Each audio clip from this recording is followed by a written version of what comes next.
Hi, English 331 students. This is video number 2 talking about Elizabeth Bishop and the monument. So let me quickly just say something about Percy Shelley's Ozymandias, which I asked you to read sort of as a kind of way of thinking about something Bishop might have had in mind when writing this poem, in that, you know, she was a very well-read poet who had sort of learned from the masters who'd come before her, Percy Shelley being one of the great sort of British Romantic poets. And in his poem, we get a description of a large, you could say, monument or statue that existed in the desert, but that is encountered by someone speaking in the poem as being shattered, lying there in pieces on the ground. There are two legs, there's a shattered visage, which is a face, but it's all in stone. But then there's a pedestal, and on it it says, "My name is Ozymandias, King of Kings. Look on my works, ye mighty in despair." And then we're told, "Nothing beside remains. Round the decay of that colossal wreck, boundless and bare, the lone and level sands stretch far away." So there might be different interpretations, but if I had to give a thumbnail sketch, I would just say it seems that this dictator or King of Kings Ozymandias, who sounds quite arrogant and full of himself, is saying to people, "Look at my mighty kingdom, and despair like at my power." And yet time clearly has passed, so that the statue of Ozymandias is in ruins, and the works that one would look around at seem to have been reduced to sands that just stretch far away into the distance. And it's a way of saying this sort of arrogance of a king building his monuments to last forever in the face of time, of the passage of time, are potentially nothing but, as described in the poem, a colossal wreck. It's a way of talking about the power of time to reduce all things to dust, and the sort of human arrogance that fails to see this. So that's a little thumbnail about Ozymandias. If you said something different, it doesn't mean your interpretation is wrong necessarily, but I'm just going quickly there. Bishop's poem describes a monument. Now I'm looking at the monument, but it's a very different one. First of all, it's made of wood. The speaker is it's a much longer poem. The speaker is intent on looking closely at it. You know, she first asks, "Now can you see the monument? It is of wood, built somewhat like a box." And then she says, "No, built like several boxes in descending sizes, one above the other." So that "no" is there because it shows us this speaker wants to get things right. I started describing it a certain way. No, that's not quite right. Let me get it right. Getting it right, being accurate, is important to this speaker, who seems to be looking for something through the description of this monument. You could say, in a way, like I was saying about the fish, like looking closely, I will come to know this better. Now, one difference, of course, between those two poems is in the fish. Even though the fish is a little odd in terms of the way it's described, it seems like a poem that could have come out of the experience of having actually caught a fish.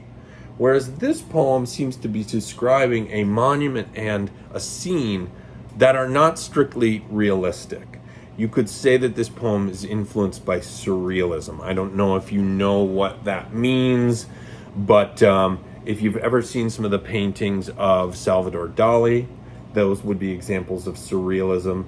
Surrealism was a movement that came about in the 1920s, starting particularly in Europe, but happening in many different countries, including the United States eventually. It was influenced by Freudian psychology, and part of the belief was, you know, that there are deeper unconscious subterranean realms of the mind, and that an art of realism, this is what the surrealists believed, was that an art of realism couldn't reach the depths that surrealism, as they called it, which is a way of saying like the sur in surrealism is like more real than real. And it's in a way like saying, if you believe that truth could be found through interpretation of your dreams, their idea was, let's make works of art that tap into the same places in the mind that dreams come from, and maybe we'll find greater truths or embed greater truths in our art because they come from these deeper realms of the mind. I wouldn't say Elizabeth Bishop was strictly a surrealist, but she was familiar with surrealist art so that she could use it in poems if she found it useful. So, to cut to the chase of the early part of the poem, the speaker is describing this monument, but there are a number of things we encounter in the description, both in terms of the oddness of the way it's described, these boxes stacked with poles sticking out and little cut pieces of fleur-de-lis hanging off the poles. It does not look like a very beautiful monument. And we even have words like odd or stiff, vaguely whittled ornament, and we also are told that it's warped, it's weathered somewhat.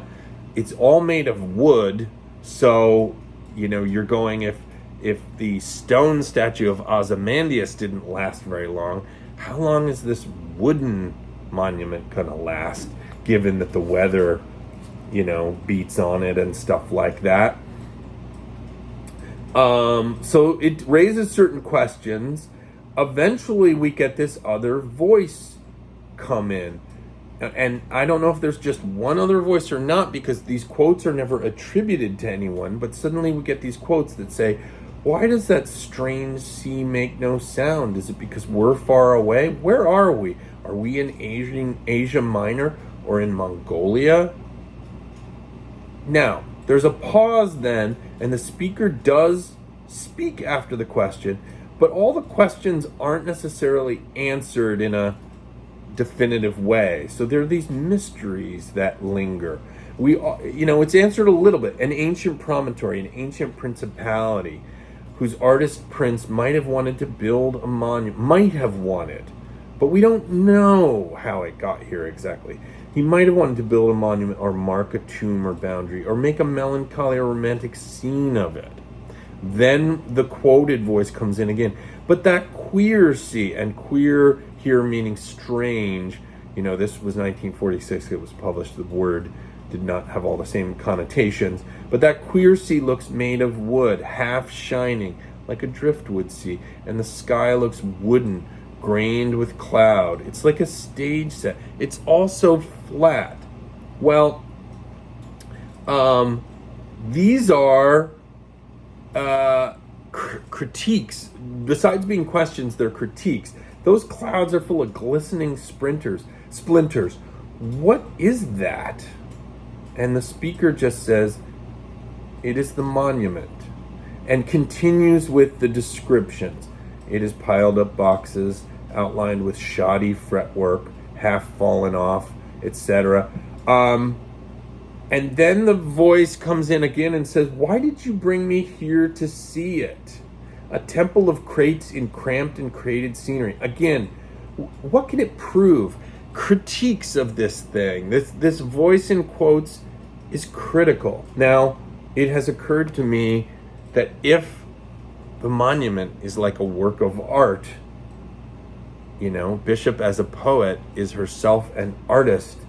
And as I mentioned in the previous video, she came under a lot of criticism in a way for just describing things, or people saying, I don't really see what the point of this is. And it occurs to me, in a way, one could see these quotes as being like what it's like to be an artist who gets feedback on one's works. Why did you bring me here to see it? What can it prove? I'm tired of breathing this eroded air, this dryness in which the monument is cracking. And for the first time after that most critical of comments, we get a pause before it's like the speaker is taking a breath and saying, I'll speak again, but I'm gonna take a breath first. It is an artifact of wood. There's no clear, there's no angry pushback. But there is a little bit of a defense of it in the sense that it says wood holds together better than sea or cloud or sand could by itself. Much better than real sea or sand or cloud. Now that word real is important because it's an acknowledgement that this wooden scene is not strictly real. It's a poem, you know? And we're gonna get more about that in a second. I gotta keep going.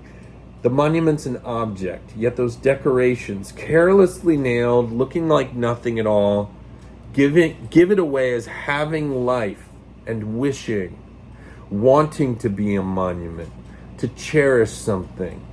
The crudest scroll work says, commemorate. This is where I think we're getting Bishop's commentary on art and the meaning for her of why you would write a poem.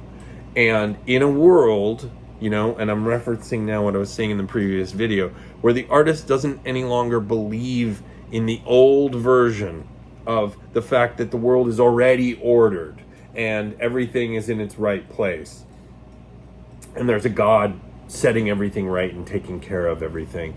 In a world where maybe we can't rely on that or we can't know for sure, humans have to make meaning. And part of how they do it is by, first of all, looking and seeing.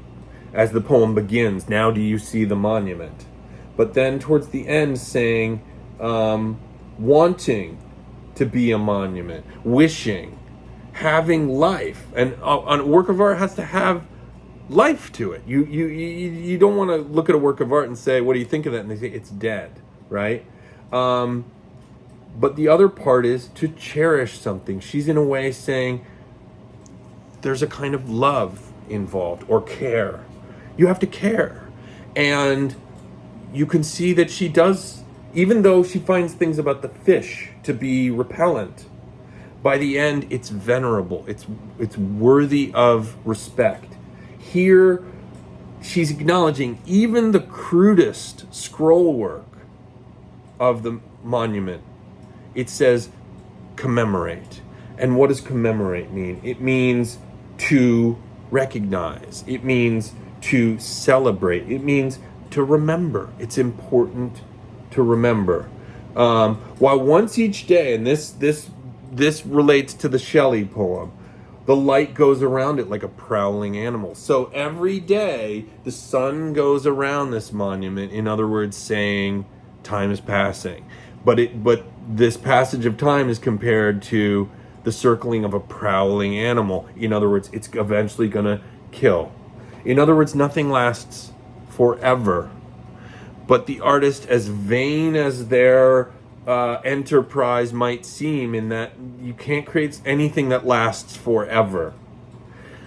But some art lasts a long time. Look at the pyramids, right? Look at the literature of Homer. Thousands of years we've had it.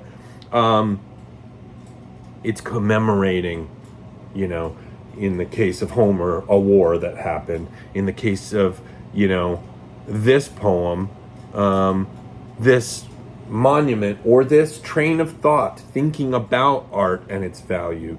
The bones of the artist Prince may be inside this monument. In other words, if the monument is like a poem, something essential from the person who created it is embedded in it.